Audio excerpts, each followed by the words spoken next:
देवा, बाणाईकडे चाललात? होय. शुभवार्ता आहे.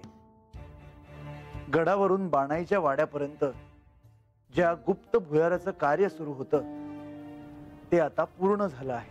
उत्तम. खरंच शुभ वार्ता आहे.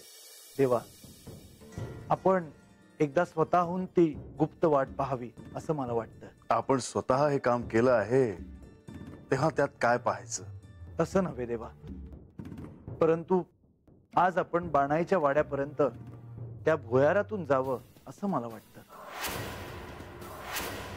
पण वाड्याची भिंत फोडून जाण्याची व्यवस्था झाली का? ते होईल. आपण चलावे. मी भुयाराच्या मध्यापर्यंत आपल्या सोबत येतो. मी बानूच्या वाड्यात प्रवेश करताना तिथे कोणी नसणं अपेक्षित आहे. गुप्त भुयार अशा पद्धतीने खोदलं आहे की तुम्ही थेट बाणाईच्या कक्षात प्रवेश करा.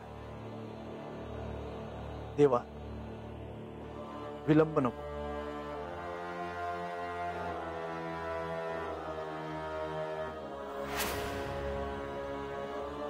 परदानजी, भुयार ज्यांनी खोदलं ती माणसं बाहेर आली. ती काय बोलता आहात गणोबा? कुठे आहेत ते? अंतपुरात, जिथून भुयार खोदलं तत.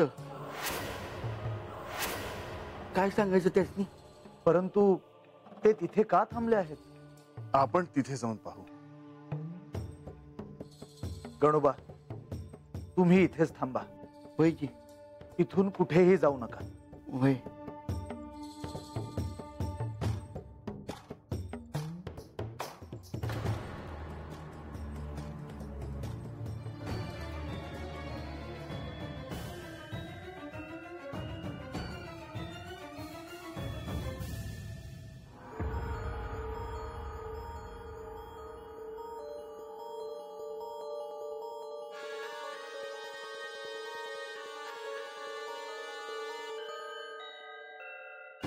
तुम्ही इथे का उभे आहात?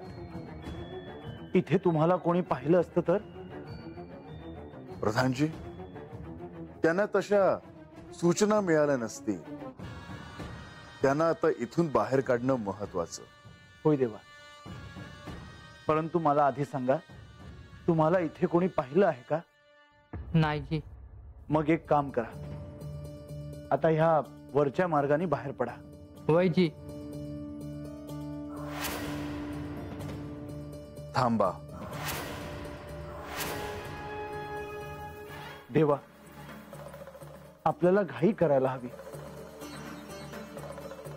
इथे कधीही कुणीही येऊ शकतं. त्यांनी दिवस रात्र राबवून हे काम केलं आहे तेव्हा त्यांना त्यांचे मूल्य मिळायला हवे. ते मी पाहीन देवा. त्याआधी आपण इथून निघणं जास्त महत्वाचं. ते अल्पावधीत होईल.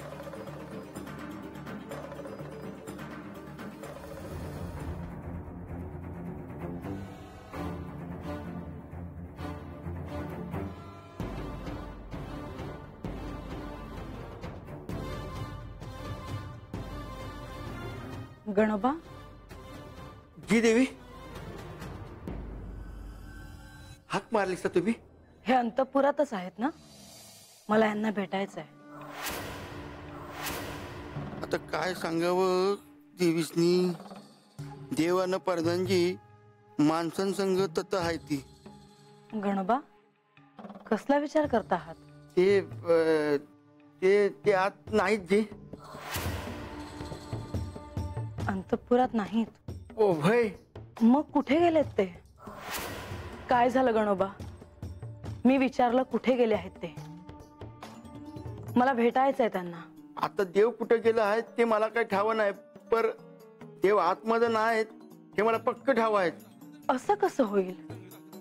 दिवसाच्या या प्रहरी हे अंतपुरातच असले पाहिजे. चला बघूयात.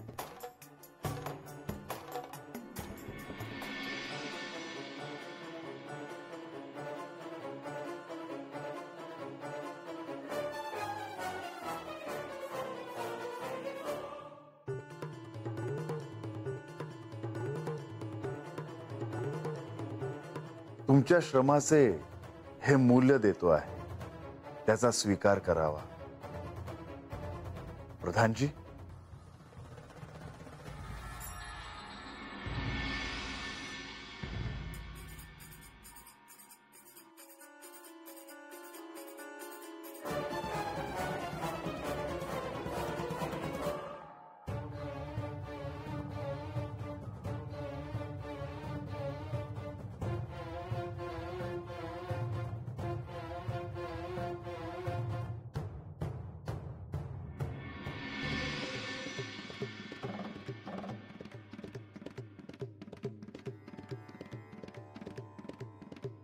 परंतु एक ध्यानात ठेवा, ही गोष्ट गुप्त राहायला हवी. जर तसं नाही केलं तर शासन मिळेल.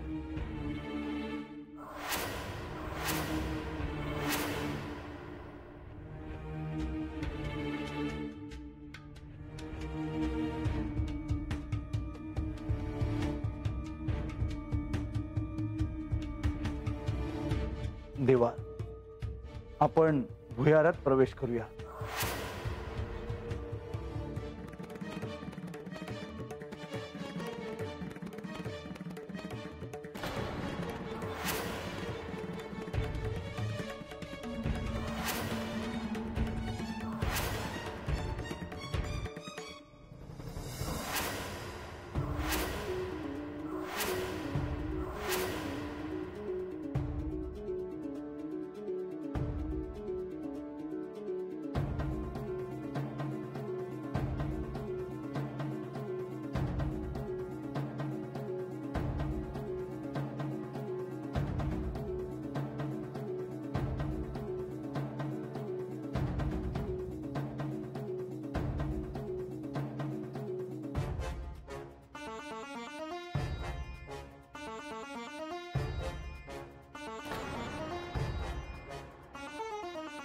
देवा, आता केवळ ही भिंत तोडली की आपण बाणाईच्या वाड्यात प्रवेश करू शकता.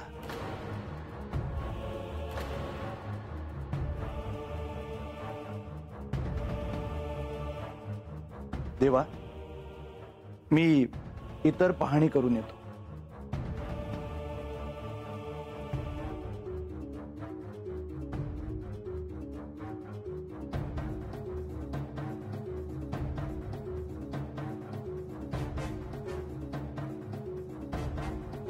बानू,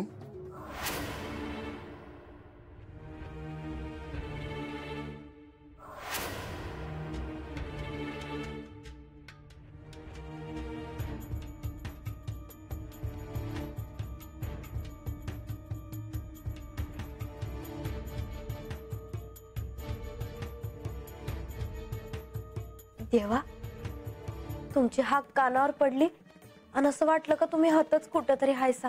बानू, अगदी योग्य ओळखलंस. मी तुझ्या अगदी जवळ आहे.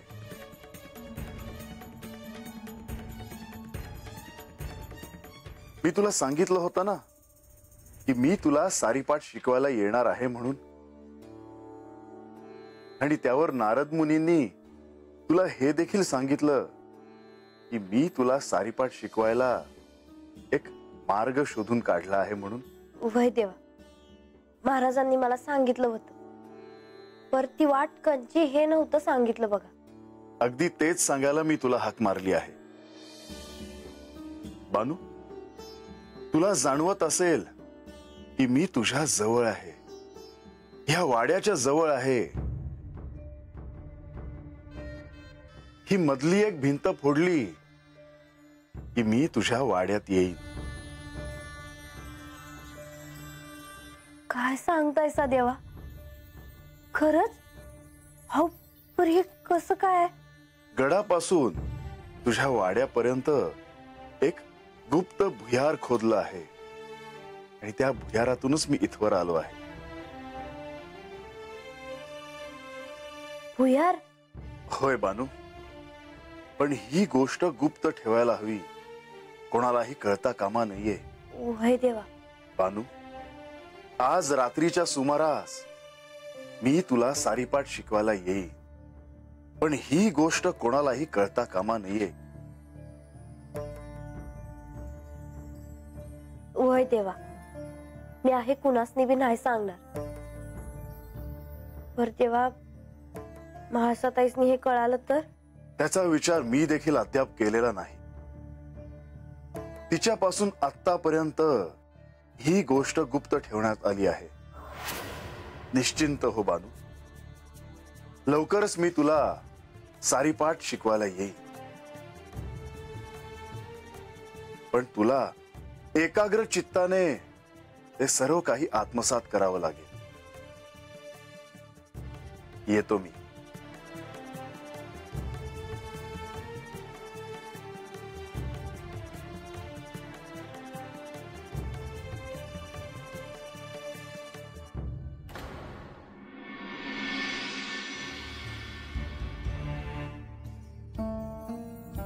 कुठे गेले असतील हे? मला न सांगता कधी जात नाहीत ते.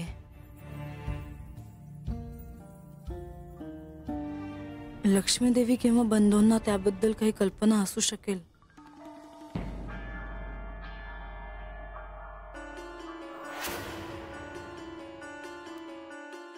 देवा, आता आपल्याला निघायला हवं.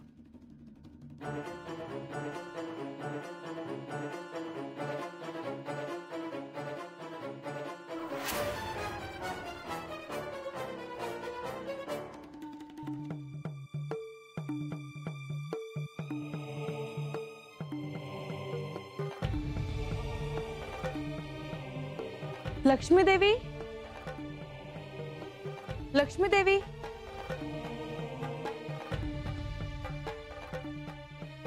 म्हाळसा तुम्ही? काय झालं? हे इथे आले होते का? नाही. मी यांना सगळीकडे शोधलं पण हे मला कुठेही दिसले नाही.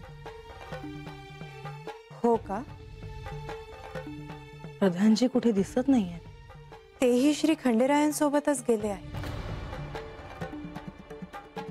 याचा अर्थ माझ्यापासून काहीतरी लपवलं जात आहे.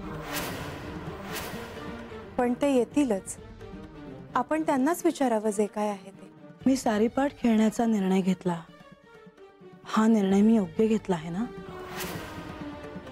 तुम्हाला काय वाटतं? हा निर्णय योग्य की अयोग्य हे मी नाही सांगू शकत. परंतु एक मात्र नक्की की ह्या खेळामुळे तुमच्यामध्ये आणि बानूमध्ये काहीतरी महत्वाचं घडेल. महत्वाचं म्हणजे मी तिला पराभूत करेन आणि तिला जेजुरीच्या बाहेर काढेन. परंतु बानूला श्री खंडेराय स्वतः सारीपाट शिकवणार आहेत. हो, हेही नवीनच आहे.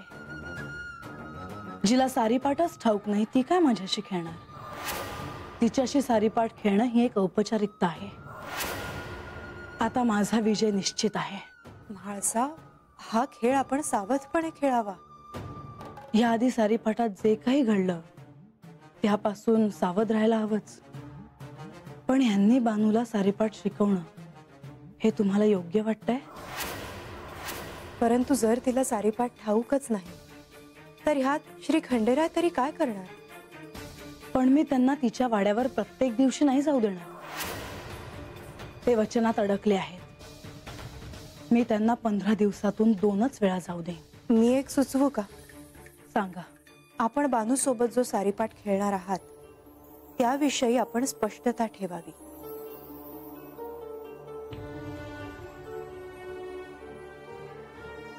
मी तर या खेळाचे सगळे नियम आधीच ठरवावे म्हणून आग्रह धरणार आहे. जे काही आहे ते खेळाच्या आधीच निश्चित करायला हवे. तेच योग्य ठरेल.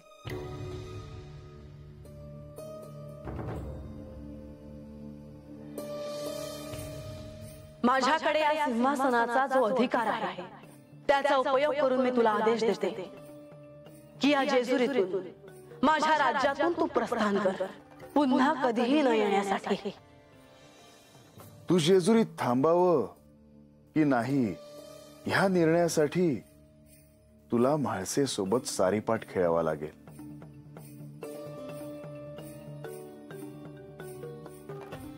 आज रात्रीच्या सुमारास मी तुला सारीपाट शिकवायला येईन, पण ही गोष्ट कोणालाही कळता कामा नये.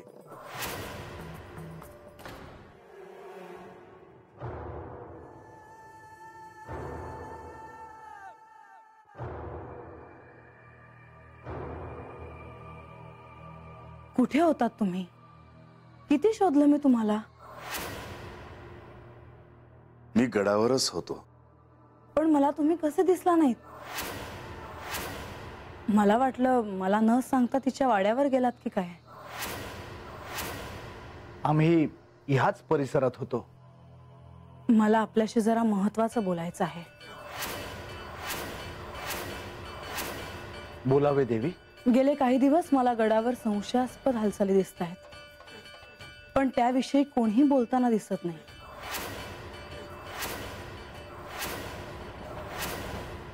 देवी, मी आपल्याला आश्वस्त केलं आहे की ह्या पुढे ह्या हालचाली आणि आवाज तुम्हाला येणार नाहीत. आपण आपल्या कक्षात जाऊया. नाही, मला आता प्रधानजी आणि लक्ष्मीदेवींच्या साक्षीने इथे बोलायचे आहे. कशाबद्दल? सारीपाटाविषयी. आश्चर्य वाटलं का? नाही. काय विचारायचे आहे? सारीपाटाचा डाव मांडलात, पण नियम कुठे ठरवले तुम्ही? ते आपण खेळाच्या अगोदर ठरवूया. नाही, ते आत्ताच ठरवायला हवे.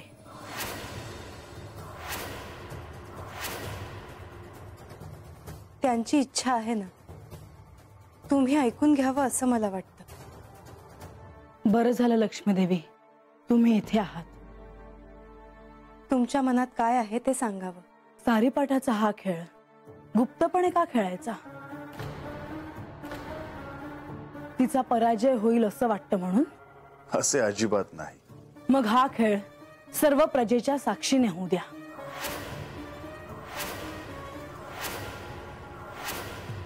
जाहीर पराजय काय असतो हे कळेल तिला. त्यात तुझाही पराभव होऊ शकतो.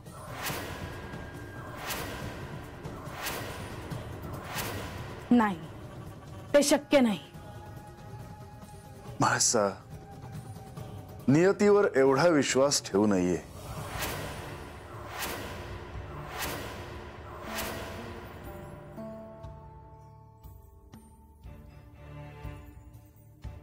आणखी काय आहे तुमच्या मनात? या खेळात पण काय ठरवणार आहे?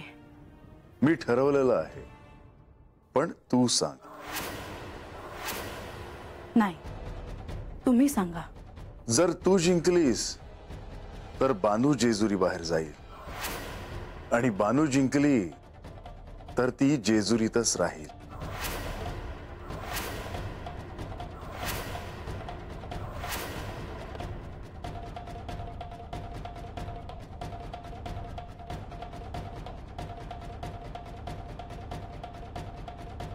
नाही, जर मी जिंकले तर त्या बानूने जेजुरीत पाऊल देखील ठेवायचे नाही.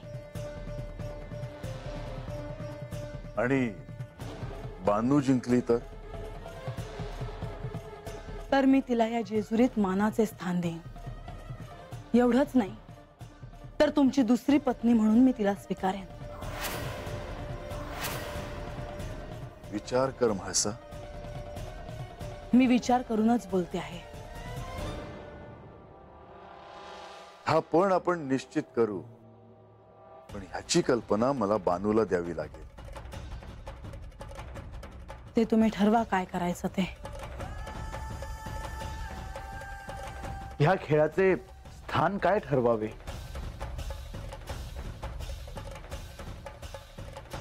हा खेळ अंतपुरात खेळला जाईल. ह्या खेळासाठी नंदेशरावांना परीक्षक म्हणून नेमले जाईल.